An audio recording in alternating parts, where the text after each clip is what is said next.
On peut penser que le sport, c'est peut-être bien juste pour se muscler, pour avoir de plus gros muscles, mais je pense que le sport est vraiment bénéfique pour l'ensemble de la vie d'un individu.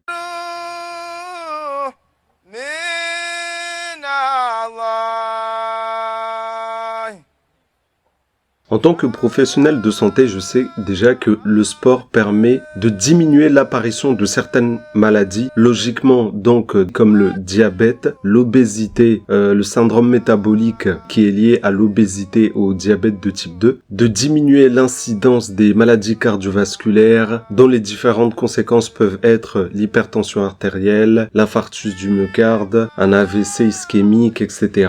Du coup, au niveau des maladies du diabète, des maladies cardiovasculaires, c'est logique que le sport permet de prévenir ces maladies-là. Mais il faut savoir aussi que le sport permet aussi de prévenir certaines maladies psychiatriques et neurodégénératives comme la maladie d'Alzheimer, entre autres, mais aussi le sport permet de diminuer l'incidence du cancer. Du coup, ça permet d'avoir moins de risques d'avoir un cancer. Deuxièmement, le sport permet aussi de renforcer le système immunitaire parce qu'en faisant du sport, eh bien, on permet une bonne circulation des éléments de notre sang, notamment les éléments qui contribuent à la défense de notre organisme. Du coup, ça permet de renforcer le système immunitaire. On le voit tout simplement par le fait que les personnes qui ont une activité physique régulière sont moins susceptibles d'être touchées, par exemple, par des rhumes, par des petites maladies toutes bêtes, quoi. Leur système immunitaire est plus fort.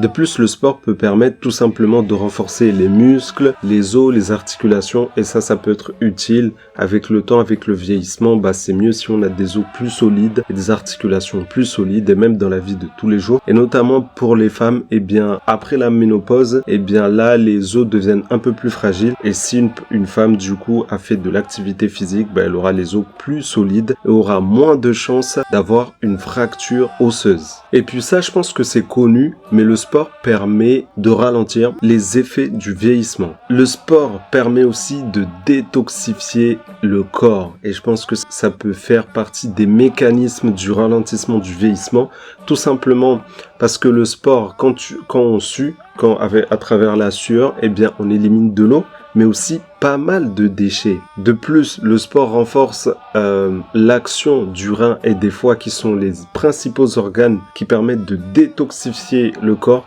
Du coup, le sport renforce leur action. Au niveau intellectuel, le sport permet d'augmenter les performances intellectuelles. Premièrement, par un premier mécanisme, c'est-à-dire que l'activité physique permet de synthétiser une hormone qui est la BDNF, qui est une hormone qui permet la neurogénèse, c'est-à-dire qu'elle permet la production de nouveaux neurones, qui est très très rare à l'âge adulte, mais le sport peut stimuler la neurogénèse, mais aussi permettre la mise en place de nouvelles connexions neuronales. De plus, le sport permet de mieux entretenir le cerveau parce que lorsqu'on fait du sport, ça revient aussi au système cardiovasculaire. On permet une bonne circulation de tous les éléments.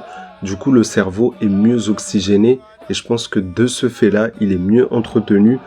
De plus, le fait que le cerveau soit mieux oxygéné, il fonctionnera plus rapidement, ça augmentera les capacités de réflexion et de raisonnement, par exemple. Le sport, on peut même dire que le sport est un remède pour le bonheur. Pourquoi ? Tout simplement parce que lorsqu'on fait du sport, premièrement, ça c'est vraiment l'explication simple. Quand on fait du sport, on se vide l'esprit, on pense moins à ses problèmes. Du coup, on stresse moins et puis même mentalement, ça nous permet de nous vider l'esprit tout simplement. Mais il faut savoir que le sport permet la production de différentes hormones. On va dire que sur le moment, lorsqu'on fait du sport, on produit de l'endorphine. On va dire que c'est la morphine que le corps produit. Ça permet de diminuer le stress, de diminuer la douleur, etc. Du coup, sur le moment, lorsqu'on produit de l'endorphine, on se sent tout simplement bien. Mais aussi, le sport produit d'autres hormones comme la sérotonine. La sérotonine est l'hormone qui est utilisée pour les personnes qui sont déprimées, en dépression. C'est pour traiter la dépression, elle est produite du coup lorsqu'on fait du sport. Du coup, sur le long terme, ça nous permet d'être plus heureux. Le sport permet aussi de renforcer le mental. Là, il y a aussi au niveau psychologique et le sport permet d'être confronté à la difficulté. Du coup, on s'habitue, notre mental, notre corps s'habitue à la difficulté et ça permet de renforcer le mental. Mais pour les hommes, par exemple, eh bien, ça permet de stimuler la production de testostérone. La testostérone, c'est l'hormone qui permet d'être motivé, d'avoir la hargne, d'avoir l'ambition, d'avoir envie d'être motivé, etc., d'être compétitive, etc. Donc, la production de testostérone est stimulée lorsqu'on fait du sport. Donc, c'est très, très important. C'est très très important, notamment pour l'équilibre chez l'homme. Après, chez la femme produit moins de testostérone parce que la testostérone, c'est vraiment l'hormone masculine, l'hormone de l'homme. Mais je pense que la femme en produit un tout petit peu. Ça contribue quand même à l'équilibre hormonal de la femme, l'activité physique. Ça peut sembler contradictoire, mais le sport est un anti-fatigue. C'est-à-dire, il y a plusieurs études qui ont démontré que les personnes qui sont en manque d'activité physique sont en fatigue chronique. Tout simplement parce que c'est lié à plusieurs paramètres, notamment les paramètres que je vous ai dit au début. Mais tout simplement, le cœur devient plus faible lorsqu'on ne fait pas d'activité physique. Du coup, on aura plus de flemme, tout simplement. Plus de flemme. De plus, le fait que le sport produise de l'endorphine, ça nous permet d'être plus motivés, par exemple. Ça nous permet de mieux dormir, notamment avec la sérotonine, qui est l'hormone du bonheur, mais qui permet aussi la synthèse d'une hormone qui est la mélatonine, qui est l'hormone qui nous permet de bien dormir, qui favorise l'endormissement. L'hormone du sommeil. Encore un autre bienfait, je pense qu'il y en a plein d'autres, mais je vais pas faire le listing, mais je vais vous dire encore comme ça, je vais vous convaincre de vous mettre au sport. Le sport permet de gérer le stress, que ce soit sur le court terme, mais aussi sur le long terme. Sur le court terme, avec les endorphines, etc. La testostérone, c'est sur le moyen terme. Bref, mais sur le long terme, eh bien, en fait, il y a un lien entre la testostérone et le cortisol. Le cortisol, c'est l'hormone du stress. Le cortisol, c'est l'hormone du stress. En général, il y a un équilibre entre la testostérone et le cortisol.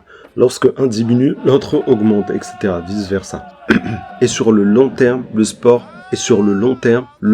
permet de diminuer le cortisol, qui est l'hormone du stress, donc qui permet une meilleure gestion du stress et un meilleur équilibre au niveau des hormones. Et j'oubliais, le sport, ça permet d'avoir un beau physique, tout simplement.